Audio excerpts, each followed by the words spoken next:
नमस्कार मित्रों, मैं प्रोफेसर डॉक्टर दिनेश गुप्ता फिर आपके सामने हाजिर हो गया एक जबरदस्त किताब का रिव्यू लेकर। किताब का नाम है मेरे सियाराम। 60 मिनट के अंदर जब 22 जनवरी 2024 को श्री राम लला जी की प्राण प्रतिष्ठा हो रही थी, उसी समय कवित्री मंजूषा लोकेश चित्रीवेकर मंजूश्री जी, जिन्होंने 1 घंटे में 52 कविताएं लिखकर सचमुच में हर कविताएं उन्होंने भगवान श्री राम को उन्होंने समर्पित की, जो आज इस किताब के रूप में आपको दिखाई दे रही है। OMG बुक ऑफ रिकॉर्ड में इस कवित्री का इस कार्य के लिए उनका नाम भी दर्ज किया गया है। OMG बुक ऑफ रिकॉर्ड भी उन्हें सम्मानित कर चुका है और आज सचमुच में मुझे गौरवान्वित महसूस हो रहा है कि किताब इसे वर्ल्ड रिकॉर्ड दिया गया है। आज मेरे हाथ में ये किताब है। किताब में जो ये चित्र आप देख रहे हैं, इन्हीं के विद्यार्थियों द्वारा बनाया गया है। यहाँ पर जो भी है बताया जा रहा है कि बुक कवर जो है तानवी कानेरकर, ये जो बुक कवर जो है तानवी कानेरकर जी द्वारा है और अंदर भी छोटे छोटे चित्र बनाए गए हैं। तो भगवान राम से जुड़ी सारी की सारी घटना इस किताब के अंदर 1 घंटे में उन्होंने कवि के माध्यम से, कविता के माध्यम से आपके सामने प्रस्तुत किया है। और सभी कविताओं को पढ़ते समय सचमुच में ईश्वर से साक्षात्कार होता है। तो जैसे शुरुआत में देखा जा रहा है कि इसका जो प्रस्तावना है वो मेरे ही द्वारा दिया गया है। प्रस्तावना में ही बताया गया है कि मंजूश्री जी की 52 रचनाओं की पुस्तक आज आपके समक्ष प्रस्तुत हो रही है। मुझे पूरा विश्वास है कि भगवान राम पर आधारित यह सरल कविताएं संग्रह पाठकों को पसंद आएगी। मात्र 60 मिनट में इन कविताओं को लिखकर मंजूषा लोकेश चित्रीवेकर मंजूश्री ने सचमुच में इतिहास रच दिया है। 22 जनवरी 2024 को एक तरफ भगवान राम लला की प्रतिमा की प्राण प्रतिष्ठा का ऐतिहासिक क्षण और दूसरी तरफ मंजूश्री द्वारा भगवान राम को आदरांजलि देते हुए उन पर कविताओं का श्रद्धा सुमन को अर्पित करना, क्या क्षण रहा होगा वो। तो इस तरह का जो है प्रेरणादायी कार्य के लिए हमने उन्हें बधाई भी दी है। साथ ही में महेश भिवंडीकर जी जो ट्रस्टी है अचीवर्स कॉलेज के, उनके द्वारा अभिप्राय दिया गया है। श्री मंगल मूर्ति गोविंद चित्रीवेकर, उनके द्वारा जो है अभिप्राय दिया गया है। और ये सभी लोगों ने होनेस्ट से बताया गया है। यहीं पर मंजूश्री द्वारा 2 शब्द भी उन्होंने बताया कि मेरे सियाराम, यह कविता मेरे दिल से बहुत करीब है। मेरे मन में श्री राम और माता सीता की प्रति जो असीम श्रद्धा स्थित है, उसका विलोभनीय दर्शन आपको इस किताब में मिलेगा और सचमुच में ऐसा हुआ है। तो आप देख रहे हैं कि टोटल कविताएं 52 कविता हैं और हर कविता के अंदर यानी प्रार्थना से शुरू होती है और आखिरी में तेरे दर तक पहुंचती है। और इसमें सारे यानी आप देखेंगे कि हनुमान जी का है चलो अयोध्या, राम का नाम, 4 रत्न, शापित अहिल्या, गुरु की महिमा, विश्वामित्र जी के बारे में, आई सीता अयोध्या, 2 वचन, दशरथ का श्राप, उर्मिला की व्यथा, राम भरत बेट, मृग की माया, लक्ष्मण रेखा, रावण का ढोंग, सीता हरण, सीता माई की खोज, ये सारे जो अध्याय है और इसको बहुत सरल शब्दों में बताया गया है। तो ये अपने आप में ये जो आप देख रहे हैं टोटल जो पेज है, टोटल 75 पेज में पूरे रामायण को दर्शाया गया है। कहीं ना कहीं आप इसमें ये क्षण भी बताया गया है, बहुत भावुक क्षण है। जब राम सेतु बन रहा था तो गिलहरी का भी यहाँ पर एक गिलहरी का भी वो मार्मिक क्षण प्रस्तुत किया गया है इस कविता के माध्यम से। कविता कर रही हूँ भगवंत मेरे नाम से, भगवान तेरे नाम से, इतनी शक्ति देना मुझे, शब्द संपदा कभी न कम पड़े। यहीं पर उन्होंने प्रार्थना कर दिया कि बस मुझे मेरे शब्दों की मैं जब कविता लिख रही हूँ तो मुझे शब्दों की कमी ना हो।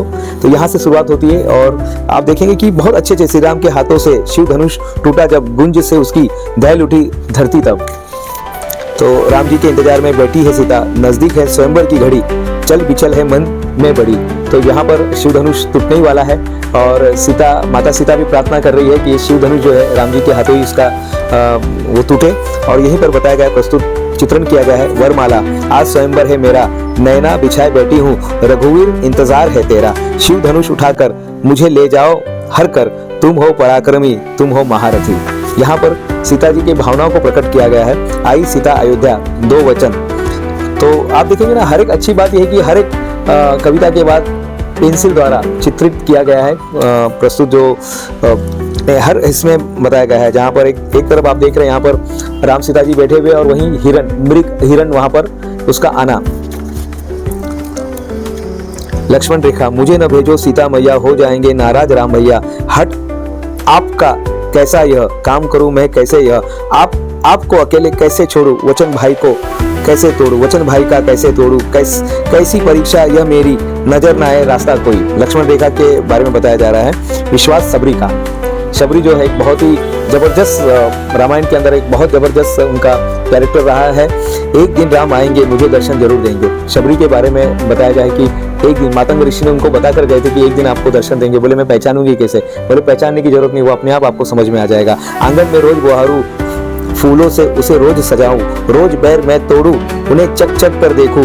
मेरे राम जब आएंगे मुझे झूठे बैर मेरे झूठे बैर वे खाएंगे। देखिए इतना विश्वास था भक्त को।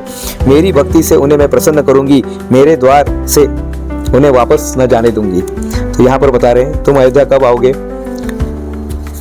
गुमसुम सीता गुमसुम बैठी है सीता अशोक वाटिका में, राह देखे राम जी की आंखों में आंसू लिए। दृष्टि का सहार राम जी करेंगे, दुष्टों का सहार राम जी करेंगे, खुशियों की सौगात लेकर वो आएंगे। प्रताप हनुमान जी, यहाँ पे हनुमान जी का दर्शन होता है। राम सेतु के बारे में बताया गया। गिलहरी का योगदान कर रही काम अपना गिलहरी राम सेतु के लिए है तैयार, वह भी कैसे काम आऊं मैं उनके, कर रही सवाल राम जी से। फिर रावण जी का संहार होता है, अयोध्या जी आ जाते हैं। धोबी जी का आरोप यहाँ पर होता है। हर्ष के दिए जलते हैं जिसे दिवाली कहते हैं मित्रों।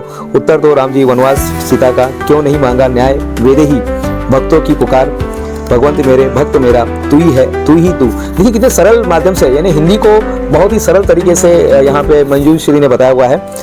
राम जी हमारे तेरे दरस तेरा इंतजार, कब से करे इंतजार तेरा, अब कहीं ना लगे मन हमारा, तू ही तो है हमारा सहारा, हमारे मन में है सिर्फ तेरा बसेरा।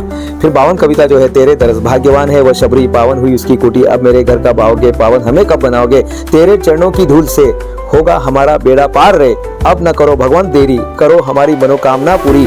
सब कुछ दिया आपने प्रभु, सिर्फ एक करना प्रभु, अपनी कृपा दृष्टि बनाए रखना, शबरी की तरह मेरे आंगन में भी जरूर पधारना। तेरे दरस। और यहाँ पर पूरी इनकी 52 कविताएं समाप्त होती है। और बहुत कविताएं, ये संग्रह बहुत सराहनीय है और संग्रहणीय है। अगर आप इसे कविता को मंगा सकते हैं तो ये पब्लिशिंग हुआ है ऑथर्स ट्री द्वारा, अमेजॉन पर उपलब्ध है मित्रों। ज़्यादा इसकी बहुत कम लागत में ये प्रस्तुत पुस्तक उपलब्ध है। छपाई भी बहुत अच्छा है, कवर पेज भी अच्छा है। यहाँ पर आप देख रहे हैं कवर पेज भी बहुत अच्छा बनाया गया है। तो मैं तो आपसे आग्रह करूँगा ये किताब को आप जल्दी से जल्दी मंगाइए और इस हर कविता का पाठ करें, उसका रसपान करें। और सचमुच में इतनी सरल माध्यम से बताने का प्रयास मंजूषा लोकेश जी ने किया हुआ है और मैं उन्हें बहुत सारी शुभकामनाएं देता हूं, बधाई का पात्र देता हूं। 5 स्टार इस किताब को मैं दे रहा हूं। धन्यवाद।